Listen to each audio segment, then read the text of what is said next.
Hello, I am going to take some time today to read to you a story out of The 7 Habits of Happy Kids by Sean Covey. And the first one I'm going to read about is called Bored, Bored, Bored. And I thought this would be a good one just because with all of our snow days, maybe we get a little bored sometimes. Being stuck at home and we can't get outside because it's so cold. So I'm going to read this story to you today, okay? Bored, bored, bored. Sammy Squirrel was bored, bored, bored. Mom, he said, I'm bored. There's nothing to do. How about all those gadgets you collect, said Mom. Broken toys, radios, cell phones. You love to tinker around with them. But I don't feel like it today, said Sammy. Maybe Sophie can think up a fun thing for me to do. Sammy knocked on Sophie's door. Knock, knock, knock. There was no answer. Sophie's gone to the library, said Mom. She's returning all those books she checked out last week, and she'll probably bring 100 more back to read. At least she's not bored, said Sammy. Well, you don't have to be bored either, said Mom. Why don't you see if Pokey can play? So off Sammy went to Pokey's house. Pokey was lying in his hammock. Hiya, Pokey. What you doing? What does it look like? Said Pokey. I'm lying in my hammock. I'm bored, said Sammy. Can you think of something fun for me to do? Sure, said Pokey. Try lying in my hammock. Ah, said Sammy. That sounds even more boring. I don't think it is, said Pokey, but if you do, why don't you see what Lily's doing? So off Sammy went to Lily's house. Lily was in her playroom painting a picture.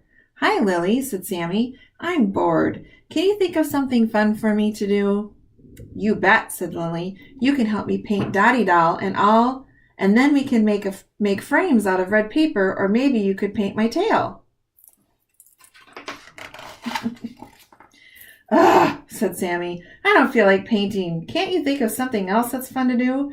Nope, said Lily. I like painting. Why don't you see what Goob's up to? So off Sammy went to Goob's house. Goob had his magnifying glass out and was looking at something in the grass. Hey, Goob, said Sammy. What you doing? Ants, said Goob. I'm looking for ants. Goob pulled Sammy down next to him. He shoved the magnifying glass into his paws. Lean down and you'll see hundreds of them. They're so cool. Sammy looked through the glass. Yikes, he said. I don't want to look at ants. They're creepy. Can't you think of something else that's fun for me to do? Can't, said Goob. I'm into ants right now. Why don't you see what Jumper's up to? So off Sammy went to Jumper's house. Jumper was shooting baskets in the driveway. He dribbled the ball over to Sammy. Want to get in the game? He asked. No, Sammy said. I don't feel like playing basketball. Can't you think of something fun for me to do? Watch this, said Jumper. I'm the rabbit. He jumped up and stuffed the ball into the basket. A slam dunk. Sammy sighed. Nobody seemed to have any fun ideas. Maybe he could play with Tagalong Allie. So off he went to her house. Allie's granny was painting the front porch. Hi, Granny, said Sammy. Where's Tagalong Allie? She's in bed with a sore throat, said Granny.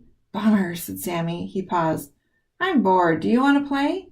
Allie's granny laughed. Can't, Sammy Squirrel. I'm busy. No one will help me have fun, complained Sammy. I'm so bored. Well, isn't that your fault? Asked Allie's granny. You're in charge of having fun, not somebody else. What do you mean? Asked Sammy. I mean, you can make your own fun. You don't need others to make it happen. Just look around and think about it. You'll find something fun to do. Sammy looked around. He saw clouds, he saw trees, he saw 3 garbage cans lined up against the house. One had an old radio on top with wires sticking out in all directions. Suddenly, Sammy's brain lit up like a flashlight. Do you want that old radio anymore? He asked Allie's granny. No, she said, it's broken. That's why I threw it away. Can I have it? Asked Sammy. I love radios. Why, sure, said Allie's granny. Sammy picked up the radio, carried it home, and set it down on the floor of his room. Then he got started. It took him a few hours to get the radio to work again, but by lunchtime it was fixed. He tied some ribbons around it and pasted stars all over it. Then he carried the radio back to Tagalong Allie's house. You can see him working very diligently and hard on his radio he's trying to fix. "What do you have here?" asked Allie's granny. "A get-well present for Allie," said Sammy. "I fixed it so she can listen to the radio while she's getting over her sore throat. I'm not bored anymore. I finally figured out how to make my own fun." "Great," said Allie's granny. "Let's go inside and show Allie." When Allie saw the radio, she broke into a smile as wide as a slice of cantaloupe. "I love the ribbons," she said. All right, so there's discussion questions at the end. And how many times have we heard or have you said that you're bored? So let's think about that for a minute. So this lesson is talking about you're in charge. So you're in charge of yourself. And Allie's granny talked about how he was looking for other people to help him not be bored, when really it was up to him to figure out how to not be bored. So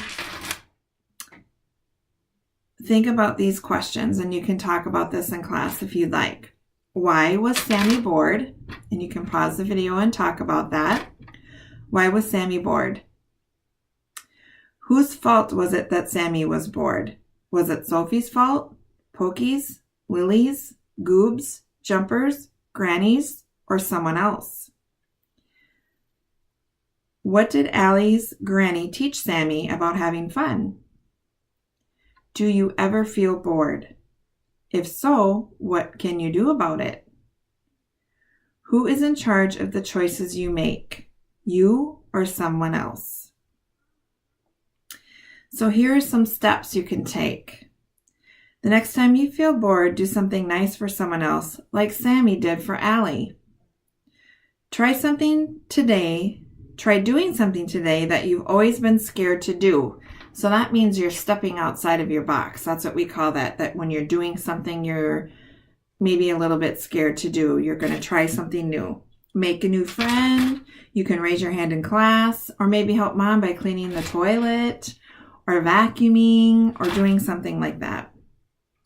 The next time you get mad and want to say something mean or rude, bite your tongue instead and don't say it. Now, it doesn't mean you literally bite your tongue. It just means that you keep your mouth closed instead of saying something rude or mean. So thinking before you speak. If you do something wrong, say you're sorry before someone else asks you to apologize. So there are some times when I talk with kids when something has happened where they've been mean or there's been a little bit of an argument, so to speak. And I always ask them, what can you do to make it better? And the other person usually says, I can say I'm sorry. It would be awesome if you could do that before I would even have to talk to you.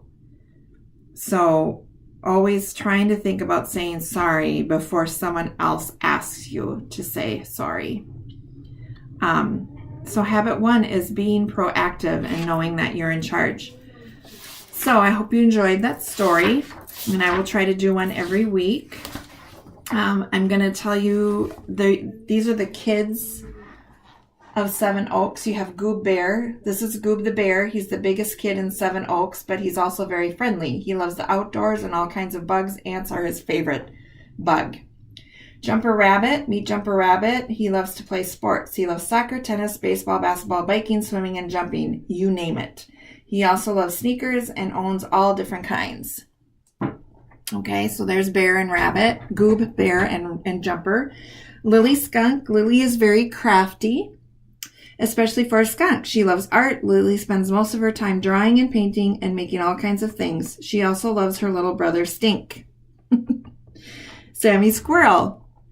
From the day Sammy was born, he was liked, playing with gadgets and fixing things. You will never spot him without a tool or two. Sammy and his twin sister, Sophie, live in a treehouse, as all squirrels do. Sophie Squirrel is Sammy's twin sister. Her very favorite thing to do in the world is read. She also loves math. Sometimes she uses really big words and she has to explain to all of her friends. Pokey Porcupine. Pokey has lots of pointy quills that show what kind of mood he's in. When Pokey is sad, his quills are droopy. When he is excited, they stand straight up. Pokey is really laid back. He likes to lie around in his hammock all day and play his harmonica. Tag Along Allie. Don't forget Tag Along. She's a mouse. Allie likes to tag along with everyone in the gang, especially her best friend, Lily Skunk. Allie lives with her granny and loves to dress up in Granny's shoes and jewelry. And this is Ernie the Worm. He is very shy, so you have to go looking for him. So when I show the pictures, you'll have to look for Ernie the Worm. He's a little bit shy, and see if you can find him. All right, so that's the friends of, or the kids of Seven Oaks. Thank you so much for letting me read this book to you. Have a great day.